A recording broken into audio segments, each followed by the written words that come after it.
Trying to make a joke, I said, "That's what I call fast food." However, Meek didn't laugh. Instead, he said, "Not really. Andy had both of his consumed before we even got off the front porch, and he doesn't have ice put in his coffee like I did." So how old is? I mean, was Andy back then? Nearly 16, and he was better and faster at everything than I was. Yeah, well duh. I mocked. That's no surprise seeing how you were 4 years younger than him. That's true. He agreed. So did the two of you get cold riding in the bed of the truck? I asked. Yeah, he said with a snort. Oh Alvin, I've never been so cold in my life, and you know what I'm saying, seeing how we live in Maine. Whoa. I gasped sympathetically. We got cold enough that we decided to cover ourselves with an old, stiff, canvas top to try to stay warm. It smelled like gasoline and mildew and wasn't big enough to go around us both, so Andy had me sit on his lap so we could both be covered by it.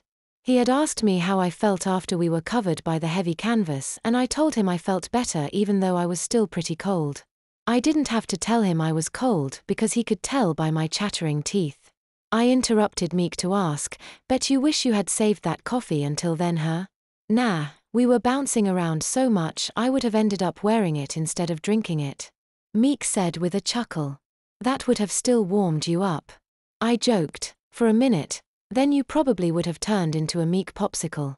He began to laugh, and I knew it wasn't because of my lame joke. Pepper calls me his Meek popsicle, but for totally different reasons. Meek told me. I started to laugh until it struck me what he meant. I didn't need that picture in my head. I joked again. Yeah, well, you are the one that called me a Meek popsicle, he said as he put another small bit of wood on our minifire. Andy then told me he had an idea, and suddenly I could feel him wiggling beneath me. Between him wiggling and the truck bouncing, it was all I could do to stay on his lap. And just as he was settling down again, I felt him lifting up the back of my sweatshirt. Really? I said with surprise, and actually shivered at the idea of Meek having to go shirtless in the back of that truck. As you can guess, I was a bit alarmed and asked what he was doing. Meek told me. His reply was that I needed to relax and that if our bodies were touching we could share our heat better. I've heard that before on the Discovery Channel. I told Meek. Meek nodded in agreement with me too, but back then I hadn't. Actually, back at that age I hardly watched TV unless it was the Powerpuff Girls. You say that like you are so much older now. I teased Meek. You know what I mean, he said while pushing me over. As he was pushing me, I realized that he just told me that he was a Powerpuff Girls fan. I caught myself before I could fall all the way over and laughed because in his effort to topple me, he'd toppled himself. Powerpuff Girls. I howled. Meek was laughing too, while trying to right himself, but fell backward.